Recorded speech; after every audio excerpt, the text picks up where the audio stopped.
how people like. I don't know if you were incarcerated, but Beanie and Bones did the verses. Yeah, it was bad. Tough. It's good, right? Yeah, man, love it. Tough. And one thing I do like about dancehall, and really, I'm gonna say all Caribbean music is that they don't throw away their elders. Nah. Right? Nah. They respect their elders. Yes. You see, in hip-hop is such a newer, it's not necessarily just a newer genre, but if you're not young, you're not cool. Yeah, I understand. And I think with dancehall, it's like a different construct. Yes, it is. Which, you know, I see you talk on the face, it was like, because I guess people are like, yo, hey, why you don't dye your beard, and, you know, you ain't trying to be young? No, hell no. Why would I? Well, that's an amazing point you made. And it's something that we talk about all the time. Dancehall and reggae music, we hold on to our styles. You know what I mean? I'm 48 fucking years old, bro. You know what I mean? And I'm still here, right alongside the kids. My sons are literally outside right now. And they're doing amazing in music as well. And I'm right there. Heavy. Yeah. I mean, they're doing their thing. I mean, they weren't raised the way I was raised, you know, they're uptown kids. Yeah. But yeah, they're doing their thing. It sounds good. But yeah, man, I don't hate on change. Change is necessary. And that's why I said it. When my time comes, I'm gone. I'm good. Catch me in fucking Fiji, on a beach somewhere, chilling. What's the issue? I don't know if there is an issue, so you could tell me.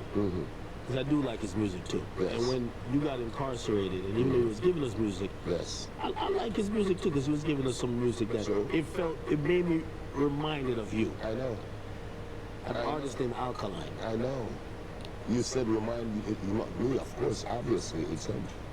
So I know. Is there an issue there between, because I could never tell.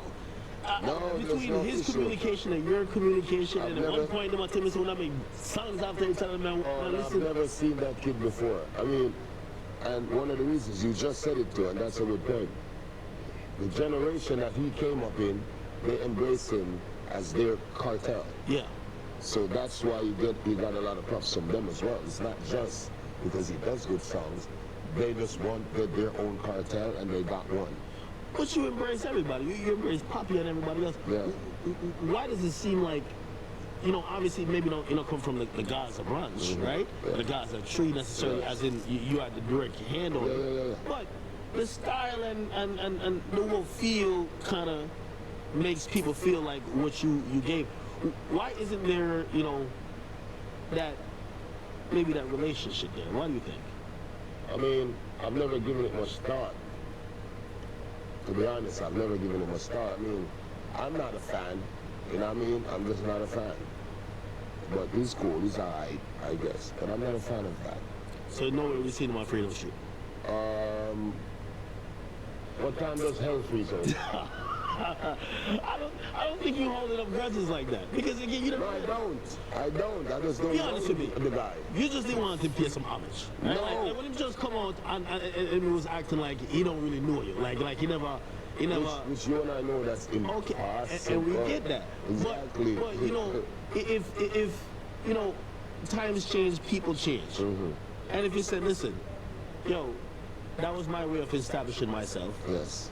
But of course I respect you. Is there a possibility that relationship, you know, could even be No, because remember now, I don't need props from anyone except my fans. Yeah. They're the ones streaming the music. They're the ones, you know what I mean, paying their hard-earned money to come to my show. So I don't know. And people always say that. I don't know why.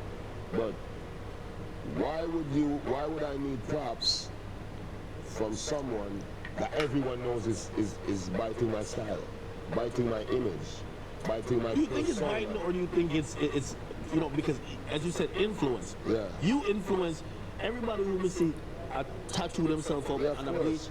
I don't think they're biting your style, I think they're influence. Yeah, I mean, there are pictures of them, all those kids, before they became famous, throwing up the Gaza sign. Come on. Remember that entire generation was raised on cartel music. Yeah. And I mean, think about it. Because if you're 17, 18 years old, yeah, you got a piece of cartel. But if you're in your 30s, I raised you.